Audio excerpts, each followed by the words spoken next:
Hi, my name is Mariella Colon, and um, I am going to be discussing our New York Times article project. For my particular project, I chose the article, The Victims Who Fought Back. And this article is an article by Pamela Coliff. It was an article written March 1st of 2026. So a little bit of an agenda of what I will be discussing. First, it will be the introduction. Then I will go into the summary of the article, and then kind of connect the relevant course concepts that I used and connected when it comes to this presentation and this article. And the concept descriptions of each chapter, and also kind of bring it all together and bring it home with a few future considerations, and kind of summing up what the possible next steps could be when it comes to um, the focused concepts within this article that I've chosen. So before I go into the summary, I would like to give a little bit of background on myself. Like I said, my name is Mariella Colon. I am a psychology major. I am currently actually a behavioral therapist, and my focus right now is to not just, I'm currently finishing up my bachelor's, and the idea is to completely go directly into master's program and eventually become a licensed clinician. Um, and so, with that being said, obviously, one of the areas as a woman and as a future clinician, one of the areas that I have really honed interest in is women. Women, and not just women, but the role of women and the consideration and victimization of women in different perspectives and in different viewpoints. And so, as I said,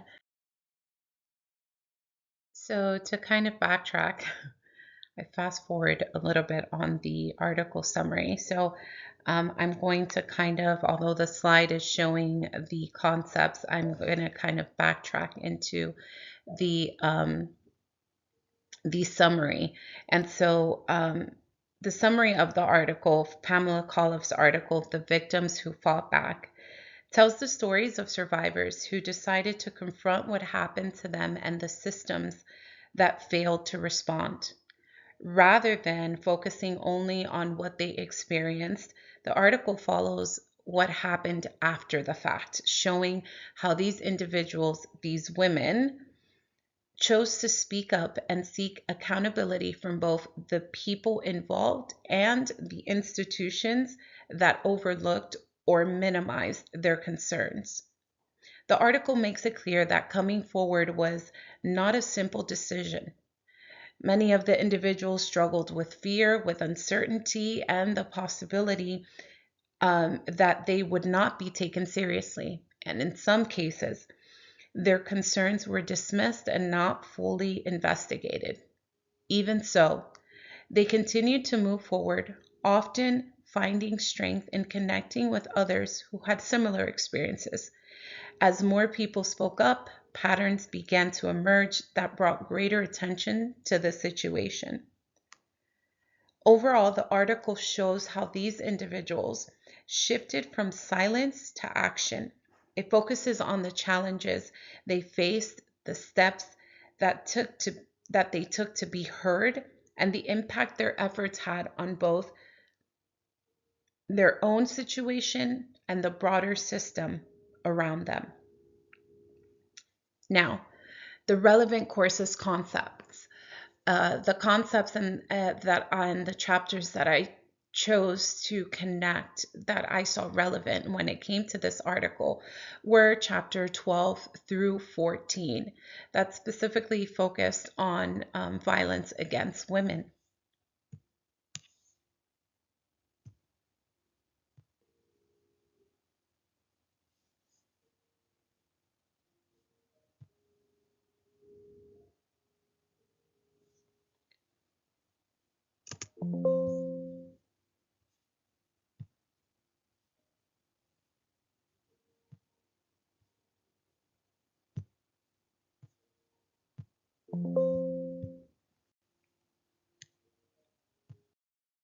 The core concepts were in Chapter 12, Violence Against Women, Chapter 13, Psychological Disorders Therapy and Women's Well-Being, and Chapter 14, Making a Difference Toward a Better Future for Women.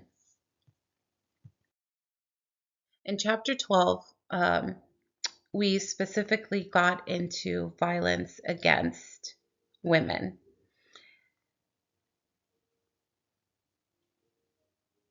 I'm sorry.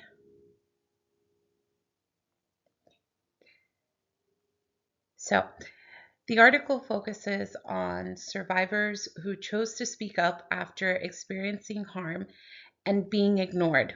What stood out is that many of them tried to report what happened early on, but their concerns were dismissed or simply not taken seriously.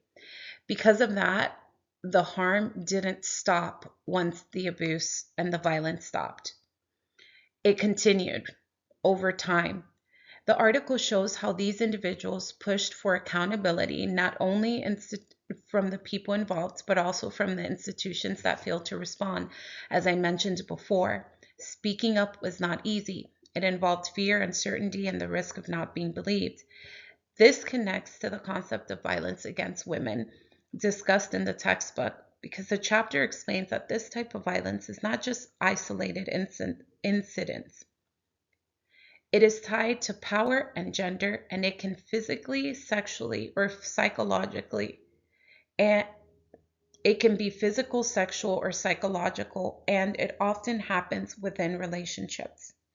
The chapter also highlights that this violence is usually ongoing and shaped by social norms that can minimize or overlook it. As I read the article, I kept noticing how closely it reflects what the textbook describes. The fact that the victims were not taken seriously shows how violence can be minimized within systems. The repeated harm described in the article connects to the idea that this is often not a one-time event, but something that continues over time. Another strong connection is the role of institutions. The article shows that these systems did not respond in a way that protected the victims, which reflects the textbook's point about power and social structures. What stood out most, however, is that the victims had to push back on their own to be heard. On their own. That made the concept feel real, not just something studied, but something that affects people's living in a direct way.